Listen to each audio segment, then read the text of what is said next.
Sejam todos muito bem-vindos ao Chave Mestra Podcast, edição mais do que especial, diretamente da Bienal de São Paulo, o maior evento literário da América Latina. Nós estamos no nosso estúdio de vidro, diretamente da Bienal, do corredor principal, exatamente, com o cenário de pessoas passando, né, Débora? Débora, muito obrigado por estar aqui comigo. Eu que agradeço. Ao meu lado, para entrevistar a minha amiga, minha querida, vem cá. Que coisa boa, Raquel Barea. Já é uma longa jornada, hein, Raquel? Uma longa jornada, sim. Que coisa boa, nós estamos juntos. Desde 2020, né? Que coisa boa. Essa grande mulher de Deus, Raquel Barea, idealizadora do nosso livro A Força da Fé. Mas eu vou deixar aqui para a Débora fazer a apresentação. Mas eu quero te dizer que eu estou muito feliz, amiga. Muito feliz mesmo, porque eu sei que esse podcast vai somar muito para a vida de muitas pessoas. Assim como o livro tem feito, né? Sim. Eu também estou muito feliz de estar aqui. E eu estava comentando até, né, com colegas que eu cruzei ali na sala ali da editora, né? O quanto nós nos sentimos acolhidas, pertencentes, e o carinho está sendo representado em cada canto aqui dentro do estande de vocês. Parabéns a vocês da Chave Mestra, como sempre, né? Que bom. A gente se sente muito bem onde vocês estão.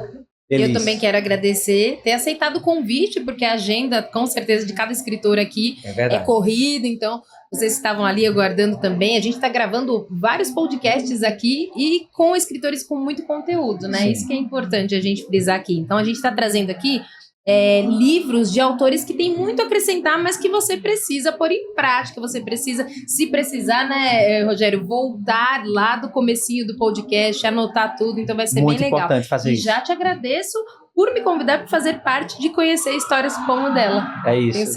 São mentorias que a gente tem que trazer para a nossa vida. A gente tem comentado sobre isso e nós somos muito impactados com cada entrevista, porque nós estamos também aqui, não apenas, né, como host do apresentador do podcast, mas estamos aqui como Rogério, como Débora, aprendendo com vocês. Isso é muito importante pra gente. E ela, gente, que vou comentar já aqui, eu não sei nem se a gente falou desde que a gente começou, se foi nos bastidores, foi ela quem foi a idealizadora deste livro, né, que trouxe com ela aí muitas outras escritoras e escritores também. Escritores também, homens e mulheres que estão aqui, ó, são 27 autores. A Força da Fé traz histórias de 27 autores. Relatos de pessoas comuns que são verdadeiros testemunhos da obra de Deus em suas vidas. E ela que tá aqui, ó, eu vou falar só a breve, né? Depois vocês vão lá comprar o livro, viu? Mas eu vou dar a breve introdução aqui. A Raquel Barea, ela é residente da cidade de Maringá, filha, irmã, mãe de Larissa, avó de Tomás, Luca e Caio, abençoada à semelhança do Criador e amiga leal. E ela é palestrante, mentora, escritora e apaixonada pelo ser humano, e que estamos precisando muito disso hoje, né? E também carrega consigo aí o desejo de fornecer soluções práticas e eficazes para os desafios enfrentados por líderes. Então, seja bem-vinda com a gente, Raquel. Maravilha. Vamos nos aprofundar aí nessa obra. Vamos sim. Raquel, como foi que chegou no seu coração o título, né? A Força da Fé e o intuito de fazer essa obra?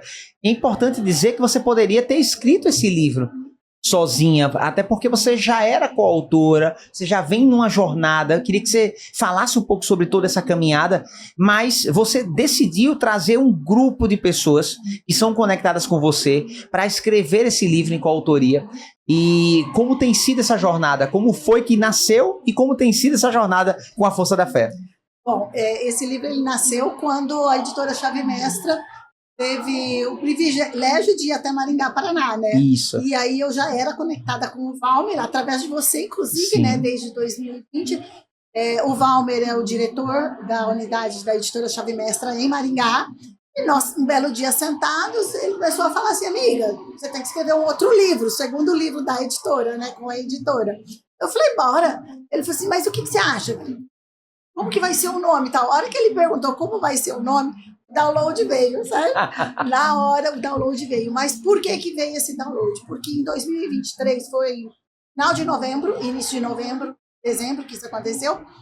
Em 2023 eu já vinha com algo ardendo muito no meu coração eu necessitar de honrar os meus pais de alguma forma. Meu pai faleceu há 13 anos, minha mãe há 3 anos, e vinha alguma forma. 2023 é o ano que você tem que honrar seus pais, que você tem que honrar seus pais.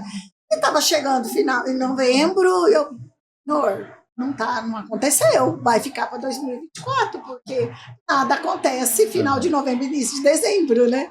E assim, né? Você já se prepara para o novo ano. E aí, sentado com o Valmer, ele falou, na hora veio o nome, A Força da Fé, e ele queria explicar mais como que ia funcionar. Eu falei, para, amigo, já tem o nome, eu já sei, já é assim. Não precisa mais perder o seu tempo, né? O projeto já veio pronto, né? O projeto já está pronto, né? E ele falou, você sabe que nós vamos ter que pesquisar para ver se esse nome, se é possível usar esse nome. Eu falei, pode fazer a sua pesquisa. Mas não existe plano B, porque o plano A foi Deus que mandou e vai ser esse tema. E realmente deu certo. Então, assim, naquele momento foi uma resposta de oração mesmo. Honrar, tanto que a minha história, ela fala de parte da história dos meus pais, sabe? Então, foi uma resposta mesmo de oração e Deus direcionou. E pra gente também, para quem tá, é claro, ali acompanhando a gente, o que resume aí o capítulo, do que conta, né? Porque tá ali também a força da minha fé. Então, com certeza, você fala sobre você mesmo, a sua experiência de vida. Como que foi isso para você? Bom, eu venho de uma família de 11 filhos, eu sou a mais nova, eu sou a 11ª filha, né? E aí, o que acontece? Imagina, né? Um casal que trabalhava, eu falo que eles trabalhavam de lua a lua, porque acordavam 4, 5 horas da manhã e chegavam em casa depois das 18 horas, trabalhando o tempo inteiro, tanto meu pai quanto a minha mãe.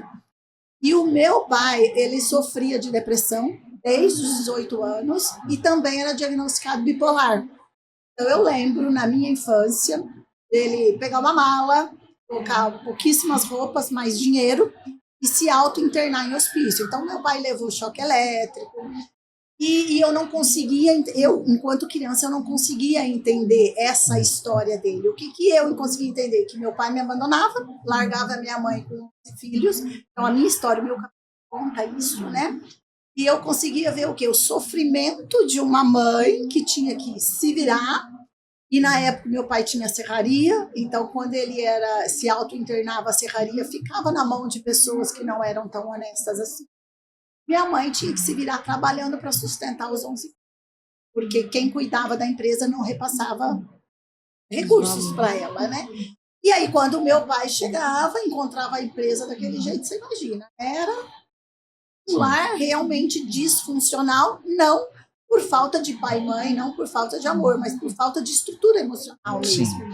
E isso ardia no meu coração, que mais pessoas precisavam saber disso, porque existem famílias hoje em dia que estão passando por situações semelhantes. Só que, é como você falou, você poderia ter escrito o livro sozinho. Só que, quanto mais histórias, mais pessoas têm a possibilidade de se conectar. Se fosse eu sozinha, seria uma história. Então, de repente, alguns leitores iriam se identificar, iriam se conectar e outros não. Assim, tem 27 histórias, uma mais rica que a outra. E como foi forte isso no livro, porque a gente estava conversando agora nos bastidores, falando sobre exatamente cada história que tem aqui, como foi forte essa conexão entre as histórias e a repercussão que o livro também trouxe na vida de quem escreveu. Sim. A nível de cura, a nível de trazer coisas que precisavam ser ditas e que não eram ditas. Então, foi realmente assim uma transformação muito grande, né? E você também, de certa forma, como idealizou esse projeto dessa maneira, foi esse agente de transformação na vida deles. Sim, em todos os sentidos. Quem tinha que ser curado, foi curado. Quem tinha que tomar coragem para entrar numa ousadia, porque como eu fiz a entrevista com todos os autores antes do sim deles, então eu me conectava. Eu não queria só oferecer a venda do livro, eu queria já conhecer a história deles. E aí algumas pessoas falaram assim, mas eu acho que essa minha história não é uma história para ser contada no livro. E aí eu chegava, não, toda história merece ser contada, toda história merece ser trazida à luz, né? Chama à luz, traz à existência aquilo que ainda não existe. Então, assim, foi um trabalhar de identidade dos autores também. Então, por isso que eu tenho certeza que todo o leitor que está chegando com esse livro na mão, em algum momento ele vai se conectar. A maioria estão se conectando um pouquinho com todas as histórias, porque a gente recebe relatos, né? Então eu entendi o medo que alguns autores sentiram na hora de escrever. Eu senti a falta de habilidade que alguns achavam, eu não tenho o dom da palavra, eu não tenho o dom para escrever. E foi um romper na vida dessas pessoas, né? Uhum. E como eu comentei com você, eu tenho uma irmã também que escreveu o capítulo, que ela nunca se imaginava escrever, e ela trouxe um segredo de família. Olha. Que ficou 68 anos guardado. Nossa. Uma outra autora é a minha filha, que ela contou os 5 milagres dela, 3 são meus netos, tem mais 2. E só quem lê o livro vai saber. Não vamos dar spoiler aqui, mas tá aí o link, né, na descrição, para quem quiser adquirir. Exato, são 5 milagres, ela conta de 3. E também, assim, cânceres curados, Uau. De gravidez de mulheres que não estavam conseguindo engravidar, depois que colocou Deus em primeiro lugar na vida, Deus proveu, então assim, e que o milagre estava no lançamento. A gente tinha uma criança de 45 dias no lançamento. Olha só. Não tinha nem tomado as vacinas ainda, e a mãe falou, eu vou, porque é o meu romper, eu vou, meu filho fica lá atrás, a gente fica de máscara, tomaram todo cuidado, mas eram questão. Então, o mover desses autores para estar no lançamento, realmente isso, assim, viu o coração?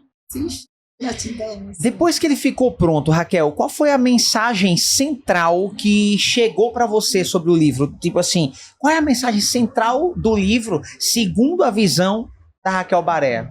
Deus muda vidas. Aonde Deus entra, ele transforma. Eu até me emociono. E a minha vida foi assim. Linda. Muito bom. Então, para todos os autores foi isso.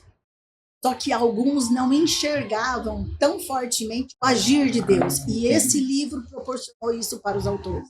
Então, por isso, assim, que a força desse livro foi muito além daquilo que eu imaginava. Eu estava querendo falar da minha força, da força da minha família, mas a força do agir de Deus foi onde foi o precursor de tudo. E você fala até, né, tem alguns pontos aqui que você cita bastante, né, teu pai, você cita bastante, porque eu acredito que na tua cabeça, naquele momento, naquele tempo, até mais nova, você não entendia mesmo, porque você falou por muitos momentos, você não entendia algumas atitudes e te fazia ter uma visão diferente, né? E você cita aqui também, mas eu acredito que você fala quando o amor nasceu junto com minha filha, que foi um dos momentos que foi instantâneo para você, né? Como acontece com muitas mães, quando tem o nascimento, ali você começa a ter o filho e você passar por situações que você viveu na tua infância com o teu pai. Então, acredito que muita coisa veio ali. Mas mesmo assim, você acredita que mesmo sendo mãe ou sendo um pai, enfim, pra gente estar falando aqui, sem Deus, a gente também não teria essa visão, né? Não, de forma alguma. E aí, até comento aí com o nascimento da minha filha, depois com o nascimento do meu neto, foram os 2 divisores de água da minha vida, né? Da minha filha, porque me amadureceu, né? A maternidade, ela tem esse poder, né? Tanto a maternidade quanto a paternidade. Eu falo que é a última chance de um ser humano realmente amadurecer sendo mãe e pai. Não importa a idade, mas se você traz valores familiares, se você traz isso para você, quando você se torna mãe ou se torna pai, é a tua grande chance de transformação e de virada de chave, né? Só que eu, ainda assim, eu carregava muitas dores, muitas mágoas. Eu passei 22 anos revoltada com o meu pai.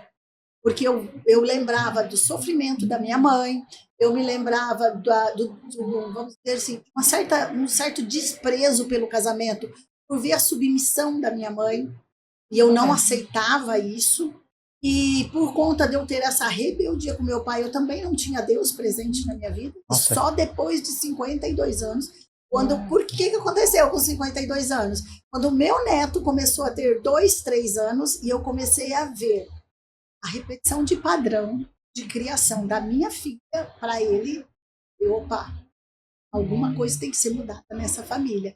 Então foi assim, esse foi um ponto de... meu ponto de inflexão foi por causa do meu neto, que eu resolvi em busca de inteligência emocional, de autoconhecimento. Então foi o amor de uma avó, um amor maduro de avó, né? Eu queria, Raquel, antes de você continuar, porque você já tá chegando num ponto ali que a gente falou, com Deus, né, é muito mais fácil isso acontecer do que... Mas eu queria, porque é legal, Rogério, a gente deixar claro para as pessoas, que as pessoas pensam, de repente, que tá assistindo a gente aí, e a gente sabe que o YouTube vai pro mundo, né? No podcast vai pro mundo inteiro. Que, nossa, mas 52 anos só que às vezes a pessoa, ela não tem essa consciência de que ela também está assim. Às vezes a boca fala, mas lá dentro ela tem uma mágoa, ela tem um ressentimento, ela tem um rancor da família, dos pais, e ela não tem essa consciência, ela só fala, não, imagina, eu perdoei meu pai, perdoei minha mãe, perdoei meu marido, perdoei minha esposa, só que lá no fundo, só quando a gente tem Deus mesmo, a gente percebe, que foi quando você começou a perceber, né, veio o neto, veio a convivência ali, você percebeu aos 52. Então não é que a pessoa tá aqui às vezes falando, nossa, demorou tudo isso, só que mal sabe ela que às vezes ela nunca perdoou, né, Rogério? Interessante é que tava tudo lá, né, mas só veio à tona quando você passou a ter uma consciência, a clareza, né? A consciência. Porque o ser humano ele tem 3 chances de mudança, né? Ou é dor, ou é vergonha e constrangimento, ou é consciência. Até com 52 anos eu mudei por causa da dor. Olha. A dor de ver uma repetição de padrão disfuncional de uma mãe para um filho. Eu enxergava o que minha filha fazia com a neta, eu enxergava o que eu fiz com ela, que eu recebi da minha mãe. Eu falei, não, chega. Foi a minha hora do chega. Só que olha que interessante, eu entrei na vida, na busca por inteligência emocional, por autoconhecimento, porém eu ainda não... Passou-se 3 anos para realmente eu dizer, não, né? Aceito Jesus, Senhor, agora eu quero andar. Não. E aí é onde as coisas começaram. Sim. Mudança familiar começou. Foi preciso primeiro uma cura da alma para abrir as portas espirituais, digamos assim. Sim, porque o que aconteceu com a vida do meu pai? O meu pai, ele era viciado em inovar. Então, ele, por exemplo, vamos dizer assim, meu pai, ele começou com a serraria em Cidade Gaúcha, que é uma cidade pequena, 12 mil habitantes. Até hoje, 12 mil habitantes em Cidade Gaúcha. Ele que produziu a energia elétrica na cidade. Não tinha energia elétrica. Ele construiu uma hidroelétrica. Antes de Maringá e Londrina ter luz elétrica, meu pai colocou em Cidade Gaúcha. Então, assim, e aí, assim, quando a Copel foi monopolizou a energia no Paraná, ele não pôde oferecer e fechou a hidroelétrica dele. Aí ele entrou com inseminação de gado, foi um dos precursores no Paraná. Depois ele entrou com usina de açúcar e álcool, ele que foi um dos precursores de uma técnica diferente, uma técnica a vácuo, na América Latina. Então eu vi o meu pai, esse grande empreendedor, e dentro de casa. Não é que não tinha amor, não tinha amor demonstrado. A forma como ele sabia mostrar amor era provendo. É isso. Mas conexão, abraço, beijo, quantas famílias. Isso. Outros tipos de provisão é tão importante, né? E não é observada. A gente olha muito para essa questão do homem provedor, né? O homem provedor. Mas será que esse homem provedor é apenas aquele que chega junto com o dinheiro? Que era esse lance, exatamente, né? Que você estava vivendo. Mas espera aí, e o amor, e o emocional? Ele tem que prover paz, ele tem que prover segurança. A segurança, outras formas de provisão, né? Sim. Que aí vai fazer toda a diferença nesse equilíbrio, porque acreditando exatamente nessa teoria sistêmica, né? De olhar a vida de forma equilibrada, né? Sim. Você vai perceber que não é só chegar com o dinheiro. E tem muitos pais hoje que se perdem nisso. Eu tenho que ser esse pai provedor. Aí sai de casa para trabalhar, volta tarde da noite, a família tá ausente dele. E quantas crianças que têm essa visão e depois lá na fase adulta já... E o meu pai, ele tinha um outro detalhe ainda. Ele conseguia construir as coisas, mas ele não usufruía, ele não sabia. E nem permitia que a família usufruísse. Então, isso aí foi criando mais rebeldia ainda na infância, na adolescência. Sim. Então, ele foi adquirindo patrimônio, mas nem nós e nem ele podia. Ele até ajudava pessoas estranhas, pessoas fora da família, mas a família ele não... Então, assim, é algo que, para nós, seres humanos, a gente precisa trazer isso à consciência. Né? Prover sim, mas o prover também, como a gente já falou, de segurança, de paz, mas aprender a usufruir também de tudo isso. Não só do dinheiro, não só das conquistas materiais, vamos dizer assim, mas das conquistas emocionais também. As famílias precisam. Preciso entender que ir numa praia é bacana, mas o sentar com o filho na areia, brincar com o filho, ir nadar com o filho, voltar, isso é o que vai ficar na memória da criança. E nem sempre, principalmente, acho que os homens têm uma certa dificuldade, nem todos foram criados para pensar dessa forma, apesar que a paternidade hoje em dia está totalmente diferente. Você vê hoje pais presentes, pais querendo participar, homens querendo participar mesmo, né? Fazer parte da educação dos filhos. Antes realmente era bem mais difícil, mas hoje você está muito isso em busca e está transformando essas crianças e os nossos jovens. Raquel, o que você diz assim, o que você acredita que é um ponto que impede alguém de viver esse processo que você viveu? De se reinventar e realmente conseguir se livrar dessas questões do passado e rancor, mágoa, ressentimento, ressignificar tudo isso, se reconectar com Deus, reescrever uma nova história, levar cura também, de certa forma, né, através da sua vida, quantas outras que foram também curadas através do desenvolvimento pessoal, das suas mentorias. O que impede uma pessoa de viver esse processo? Eu acho que é a coragem de encarar as próprias dores, a própria história, voltar à origem. Não tem como você se curar sem você entender a fundo da onde veio. Como que veio a minha cura em relação à minha família? Para que eu parei para analisar a história de vida do meu pai, a história de vida da minha mãe, e não querer mais repetir o padrão deles. Então eu vivi uma vida disfuncional para honrá-los, que eu não conseguia honrar eles de outra forma. Tá? Porque no falar eu não honrava, no agir eu não honrava, mas inconscientemente eu honrava repetindo o padrão. Foi onde eu não quis que isso acontecesse com a minha filha. Sim. Então eu falei, bom, se tem alguém para romper, que seja eu. Então vamos eu iniciar esse rompimento. Mas não é fácil você olhar para a sua história. Não foi fácil eu parar e olhar o quanto meu pai sofria também com a doença dele, com a necessidade que ele tinha de fazer, criar, inovar. Isso tinha um preço para ele, isso custava muito para ele também. Quando eu comecei a olhar a história dele, a história da minha mãe, e que a minha mãe, sim, era aquela mulher submissa, mas que foi uma escolha dela, ela era feliz assim. Ela faleceu com 94 anos, feliz por honrar o marido que ela escolheu. Isso eu não aceitava. E não foi fácil aceitar isso, não foi fácil entender que o meu pai só não cometeu suicídio porque tinha Deus na vida dele. A nossa família é uma família de católicos, o irmão dele foi o primeiro bispo da região sul do Brasil, então a irmã dele era freira, então o catolicismo era muito forte na nossa família. Meu pai era para ser um suicida, e ele só não foi por conta disso. E aí o que aconteceu com esse livro, essas histórias? Trouxe à tona na pessoas da minha família com pensamento suicida, pessoas da minha também passaram por abuso, pessoas da minha família onde o aborto, tanto espontâneo quanto fazia parte. Então foi um romper, primeiro para minha família, mas eu tenho certeza que profundo, muito bonito. E quando você olha essa trajetória, qual é o ponto que você diz assim, isso aqui para mim foi muito desafiador. Isso aqui para mim, Rogério, aqui eu venci o maior obstáculo. Perdoar meu pai.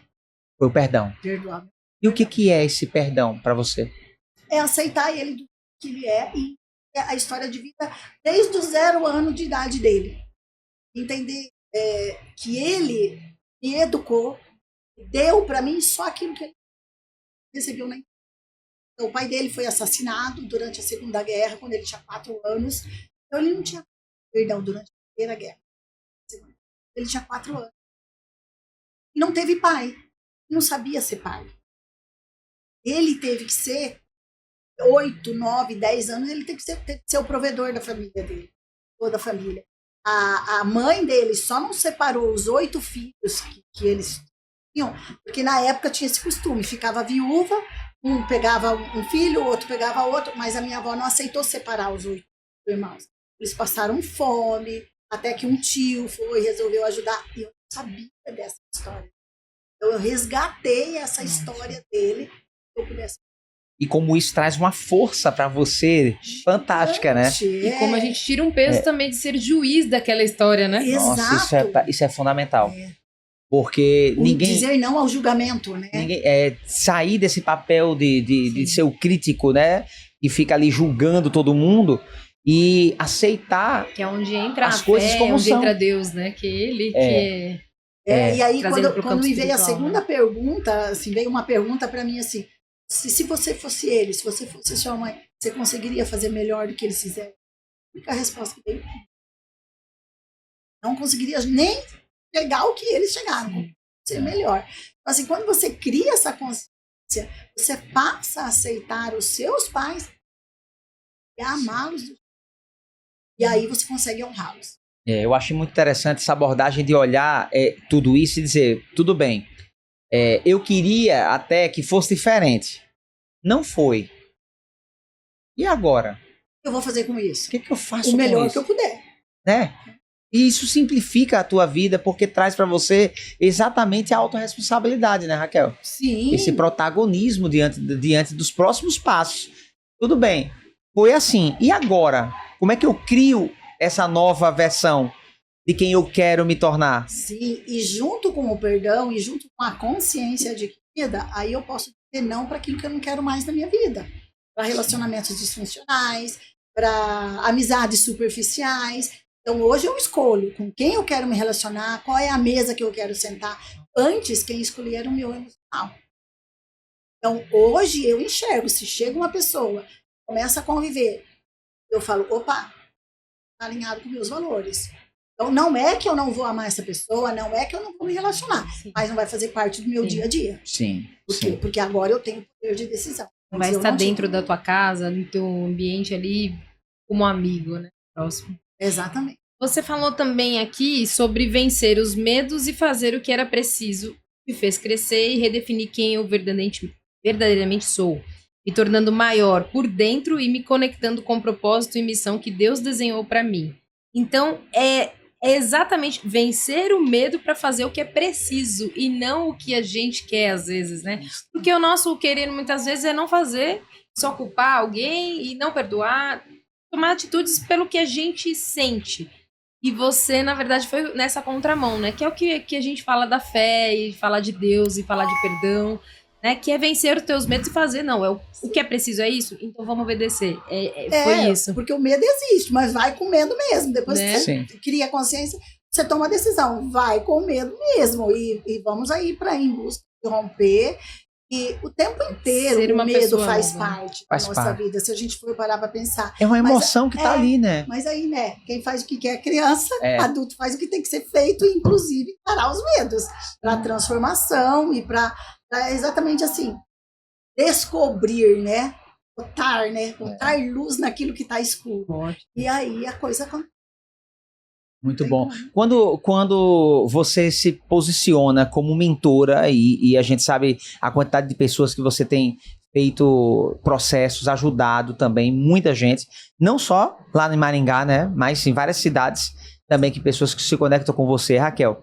Você trabalha qual abordagem, assim? O que você gosta de desenvolver ou como você posiciona hoje a sua mentoria?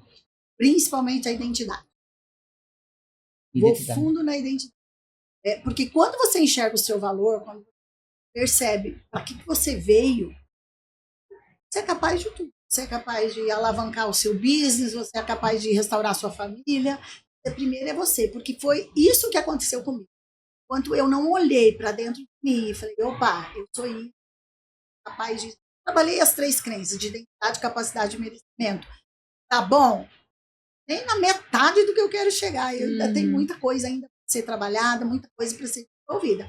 Mas a base é a gente entender quem somos, o que. Então, essas 3 crenças básicas eu trabalho para qualquer mundo nisso aí. Hoje você não trabalha só com mulheres, é homens e mulheres. Homens também. homens e mulheres. Tem mais mulheres, as mulheres estão se conectando. E dentro dessa abordagem, você sente que os problemas são os mesmos? Ou você vê que os homens chegam com outras questões, mulheres chegam com outras questões? Como é que você percebe esse atendimento misto, assim, com homem e mulher? Eu acho que basicamente é o mesmo, só que o homem ele demora um pouco para assumir. Olha. Demora um pouco mais para começar a colocar, trazer à tona, trazer ali para ser trabalhado. Então, o homem, às vezes, a gente precisa de um caminho mais diferente, chamar para um business, para algo assim mais cognitivo, criar a conexão, se sinta mais confortável e aí sim, aí ele traz. Existe mesmo dentro do coração. E aí mistura mesmo, é bem parelho. Aí, assim. aí você vai perceber que são as crenças, questões emocionais que vão estar travando. Dores que as mulheres têm, os homens também têm. Só que é uma visão um pouco diferente. Tá. Mas a hora que tem aquela coragem de colocar para fora, você vê que o caminho vai ser o mesmo. O caminho aí de se assumir, ter coragem, de ter ousadia e de realmente direção ao perdão. Enquanto a gente não perdoa, não tem liberdade. Você fica amarrado ao passado.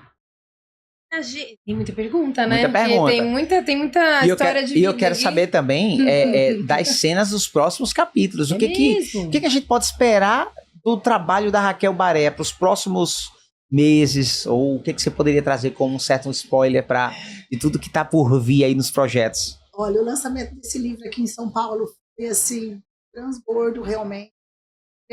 A vida de todos os autores.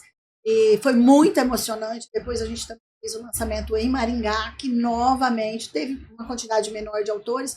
Foram mais autores ali da região de Maringá, mas foi assim muito lindo o romper que aconteceu também em Maringá. E agora está ardendo muito em meu coração o segundo volume da Força da Fé, que muitas pessoas foram inspiradas, pessoas que estavam no lançamento, pessoas que estão acompanhando as redes sociais dos autores, pessoas que estão lendo e depois mensagem para mim, para os autores. E assim, e foi muito gratificante para mim fazer parte, conhecer todos os autores, sentar, ouvir a história. Quando o livro foi lançado, eu já sabia um pouquinho da história de todos. Já sabia dos milagres que tinham acontecido, das culpas. E foi muito gratificante para mim, assim. Eu imaginava que era algo para o crescimento dos leitores, mas foi algo que me cresceu. Eu cresci. Então, e eu não quero parar de crescer. Nossa. Então, eu tenho certeza que no volume 2 eu vou crescer mais ainda, e é isso que eu quero. Muito. E pra gente resumir, porque a gente tá terminando, né? Mas eu acho que é legal a gente jogar isso pra ela, né? Pra ela dar essa palavra final, né, Rogério, de que o leitor vai encontrar, embora a gente já tá falando desde o início aqui, são muitas histórias, mas o que ele vai encontrar de impactante, né, com a Força da Fé?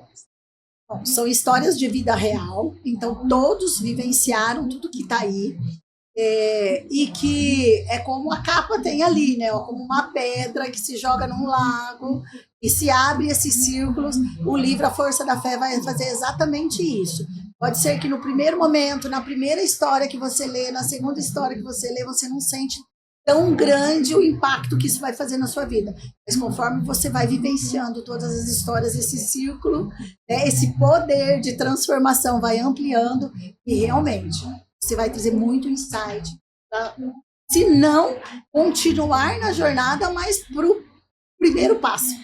Aí busca, né? Uma forma muito boa que eu recomendo para você ler esse livro é um capítulo por dia. Sim. Em 27 dias você vai ter a sua fé fortalecida, porque aqui são relatos de vida, de fé, de histórias reais, onde realmente, como a Raquel falou, vai existir a conexão. E aí o interessante da capa é que Raquel tinha idealizado exatamente assim, como se fosse assim, uma gota caindo e abrindo todo o efeito, né? Mas não tinha comentado com ninguém da editora, tá? E isso é o segredo dos bastidores aqui. Não foi. Foi a editora que criou, e a hora que eu olhei, eu falei, uau, era exatamente isso que eu queria. É como falava sobre o assunto, né? E ela percebia isso. Eu achei que ela tinha comentado com a editora que ela queria uma capa nesse Quando estilo. foi para criar a capa, e perguntaram assim, você tem alguma sugestão? Eu falei, não, só a pessoa que vai criar peça para ser usada pelo Espírito Santo. Só foi isso. Peça para ser usada pelo Espírito Santo. E aí a cor também, foi vocês que escolheram. Sim. Então, assim, trabalho fantástico da editora Chave Mestra e que soube captar exatamente o sentido que eu queria dar para essa obra. Então, assim, fantástico, parabéns mais uma vez. É o meu segundo projeto com a editora, eu tenho certeza que nós não vamos parar por aí. E aí até eu comento, acho que é no prefácio, quando você lê, quando uma pessoa se conecta com a história de outro, quando uma pessoa lê a história de outro, ela acaba se apoderando da sabedoria desse autor. Então, assim, toma posse de cada história, leitor, cada história que você for ler, toma posse dessa. Ali, você deixar um recado. Então, tá, leitor, cada história que você for ler, toma posse daquilo que faz sentido para a sua vida, de história de vida. E aí sim, toma suas decisões a partir desse capítulo. Ótimo. Raquel é autora do segundo livro da editora, que é o Mulheres em Performance. O segundo. Então hoje já somos mais de 150 livros publicados. E a Raquel faz parte exatamente do começo. Mais de 3 mil autores. Estamos comemorando aqui na Bienal. 3 mil autores. E aí no dia 14, no sábado, vamos estar com todos os colaboradores da editora aqui. Isso. Celebrando exatamente, vamos fazer um teaser, vai ser um evento, um acontecimento. Merecidamente, porque sabemos que são milhares de vidas, né, que são alcançadas. Eu conheço parte da sua jornada, sua, com a da Raquel, né? Uhum. Então a gente vê o quanto vocês são empenhados, e a gente estava até comentando antes do podcast aqui. Sim. E o diferencial de vocês é a constância, né? Boa. Vocês projetam, vocês visualizam lá na frente, vocês não param. É todo dia um passo a mais, todo dia um crescimento. Um passo a mais. Então aí não tem como as coisas não acontecerem de forma extraordinária, né? Um passo de cada vez, né? Senão tropeça e cai. Mas sempre dando um passo. sempre dando um passo de cada vez. Movimento. E muitas vezes esse passo ele vai ser dado, Raquel, e você pode até pensar que não tem chão. Mas Deus vai lá e coloca o chão. Como a força da fé. Como a força da fé. Isso é a força da fé. Olha só, queria que você olhasse lá para a câmera, para quem está em casa, e deixasse assim, Raquel, é uma máxima do nosso Chave Mestra podcast, uma mensagem certeira que encontra um coração que recebe e que vai colocar em prática de forma imediata. Então você vai falar exatamente para aquela pessoa que está precisando fortalecer a sua fé, mas que ela não está conseguindo encontrar um caminho. Ele não sabe como fazer isso. Não está enxergando como dar esses próximos passos. E aí eu queria que a Raquel Baré, uma mulher conectada com Deus, olhasse naquela câmera e dissesse para essa pessoa um recado que pudesse levar essa pessoa para um novo patamar. Só confia. Deus está aí, está olhando por você, está olhando por mim, está olhando por cada um. Só confia, porque Deus já te escolheu mesmo antes de você nascer. E aí, assim, um dos passos pode ser comprar o livro A Força da Fé, iniciar essa leitura, mas o importante é começar. Se não for por você, faça pelas pessoas que você ama. Eu tenho certeza. Tem pessoas à sua volta precisando da sua mudança, precisando da sua decisão. E não adianta só decidir, é decisão com ação. Então, tome uma decisão agora, mas entre em ação, faça o que tem que ser feito. Não pare no meio do caminho e não deixe as suas dores fazer com que você se auto-sabote. Porque você merece uma vida justa, uma vida em comunhão com Deus, uma vida funcional e principalmente a sua volta mais linda. É isso, Raquel Baré. Ótimo. Muito obrigado, minha amiga. Gratidão. Parabéns pela sua linda jornada.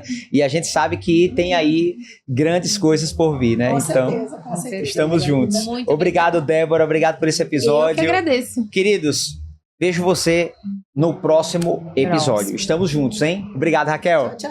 Tchau.